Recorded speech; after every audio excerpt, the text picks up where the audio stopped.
So welcome to Decoding Growth. I'm Ali and I run my business Gather and Grow. We're a HubSpot and Google Ads partner, but most of my time I'm working with businesses trying to understand their funnel, understand why it broke, why the team don't trust what the data says, reports don't make sense, and they're all trying to work together, supposedly, trying to achieve this business goal. So we are going to keep all these episodes really short, no fluff, and so let's get right into it. If you're managing your own Google Ads account or you've got an agency to work with you to achieve your Google Ads goals, you're probably asking them, get the CPA down. I want higher ROAS, so return on ad spend. And this is a trap that I want to dedicate this entire episode to because you could be limiting yourself by chasing this lower CPA or I want a higher ROAS. So it's the same thing. So in a business, when you're paying cost per lead, I understand you don't want to pay more than you will lose. You want to be at least break even. Again, it's not so simple because it really depends on the business goal, where you're at with your business maturity, how much budget you have. I always say profit margins come first. Whatever channel, whatever way you get it, like that's the first thing you want to protect. And also, I'm going to make this assumption in this episode that we will have the normal lead gen goal, not so much to take over market share, because if you want to take over market share, then your gameplay is very different. But the ones that are often chasing the lower CPA or the highest ROAS, so highest return on ad spend, are often the ones who are not really wishing to gain lots of the market share. They just want to get more leads and spend what they can afford and get a decent return. And I know on paper it sounds good. Oh, I spent X amount and I only paid this much for a CPA, or I got this much in return. It's not so simple. And let me say this to you now, and I'll probably repeat it throughout this episode. And I tell my clients this all the time. You cannot have so many goals at once. I understand the most perfect world is I have this budget, I don't spend too much, I have the lowest CPA, I have the highest return, and the team's doing so well. It's That's a dream. And so I always say, yes, you can try to achieve all of that, but what is your actual primary goal? Because that's going to determine how you're going to look at CPA or ROAS and how you're going to look at conversions. So that's the first thing you need to get really clear. Like, what do you actually care about? Volume or CPA? You cannot have both. Okay, and this episode I want to talk about chasing the lowest CPA or chasing the highest ROAS, and it's a trap, and I don't want you to fall into it. Or if you are chasing that, to rethink it. Okay, so let's say you've okay, let's say you have $5 that you're willing to pay for um, uh, let's say you've got $500 you're willing to pay a lead, and actually you can afford to pay $500 a lead, and your return on the client, if you close it, it's going to be, say, 10 times more. Will you really say no to this $500 lead if you know you can win and you can close it and you're going to get a 10x return in the future?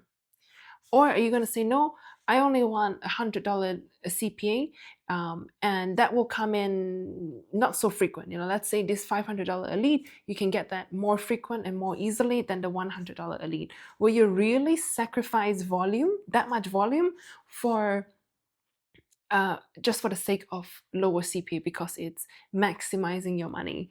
So don't fall into that trap. It is really easy to chase this number, but ask yourself, like, where did the CPA come from? How are you calculating CPA or ROAS? How did that come from? Was that just some random industry benchmark that you got from some blog?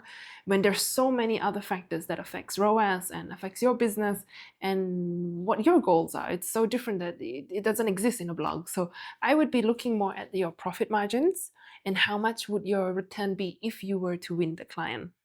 Again, this rule is very different. Lead gen or e-com, how you calculate it will be different, but the approach is the same. How much is, start with the break even so that you know what's the max that you will be willing to lose. Maybe you're even willing to lose for the sake of market share. But let's say no, your break even is the absolute maximum. So then you can work backwards, and then you can work backwards to see how much are you actually willing to pay, not for the sake of some CPA is yeah, some CPA goal that you promise upper management or you saw it in a blog and now you're optimizing towards it. And then after you're trying to figure out, oh wait, but I didn't get revenue. So it was volume that you cared about the most. So it's really important that you get clear on your actual goals and ask yourself, how did you calculate this CPA? How did you calculate this ROAS? What is included in the count? Is it fair that you took all the budget spent and then divided it by like revenue or by the number of leads? Because sometimes the campaigns have a different purpose. Again, each client's really different. I personally do not count brand awareness in my CPA. It's the amount spent on generating lead campaigns divided by the number of leads or divided by the number of the amount of revenue I got back.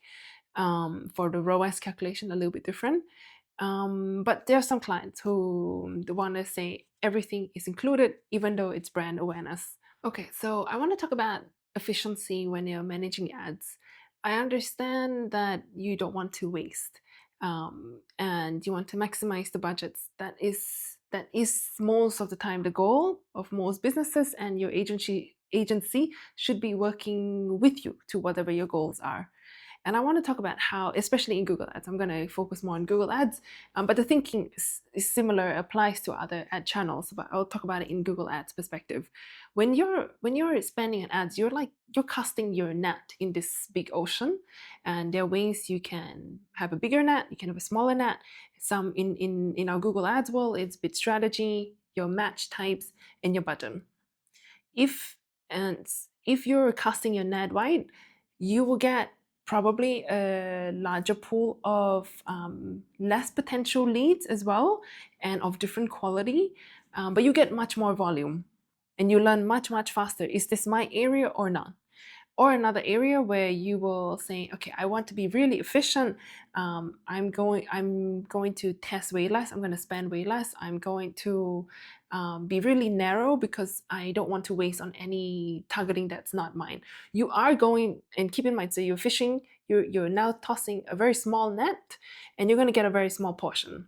You're going to say goodbye to all of these ones. So you have to know that you are saying goodbye to all of these ones. You cannot cast a small net and expect a big fishing net return when you're casting a bigger net.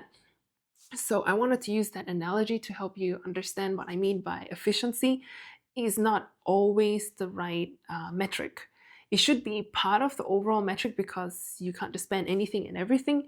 But again, comes back down to budget, goals, business maturity, business long-term goals, and how much you're really actually willing to invest in building the business, or you're going to invest in other ways. And Google Ads, for example, is more to catch the smaller net.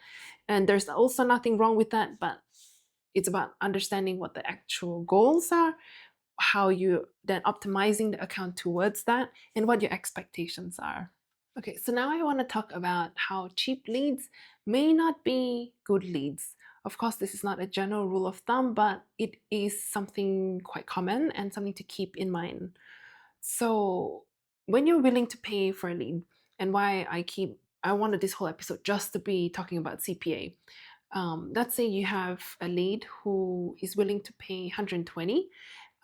It costs you to pay 120 for this lead, and this other lead, let's say 1,000, and your break even is more than 1,000, so you can technically afford it.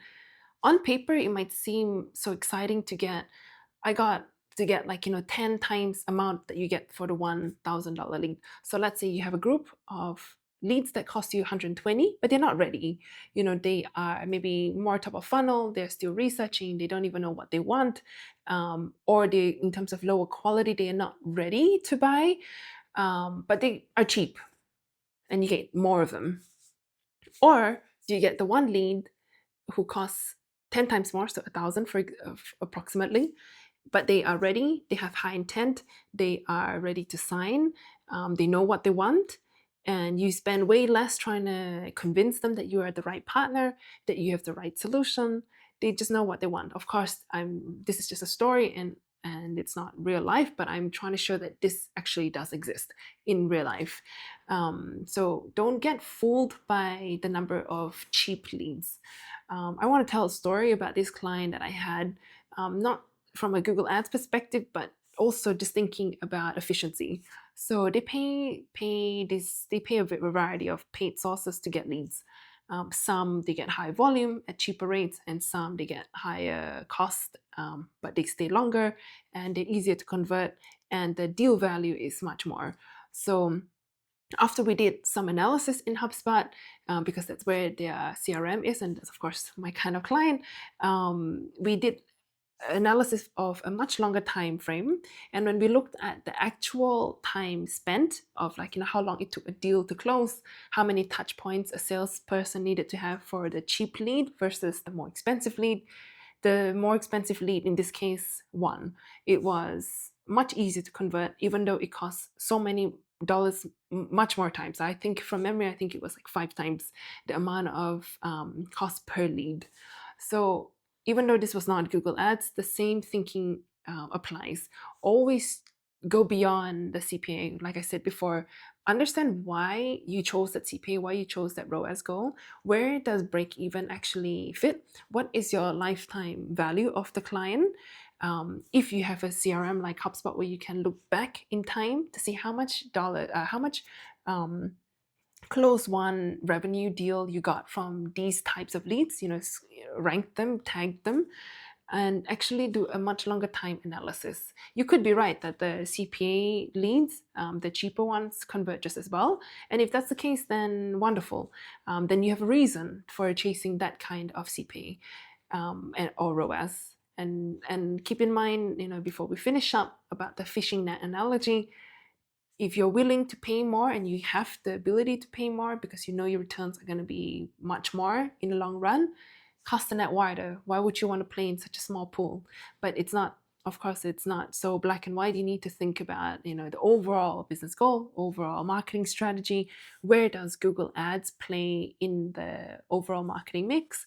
And what do you expect from it? So this is it for this episode. If you have any questions, feel free to reach out. We'll be more than willing to have a chat with you just to understand where your business is at in terms of your Google Ads journey. So feel free to reach out, and hope to speak to you soon.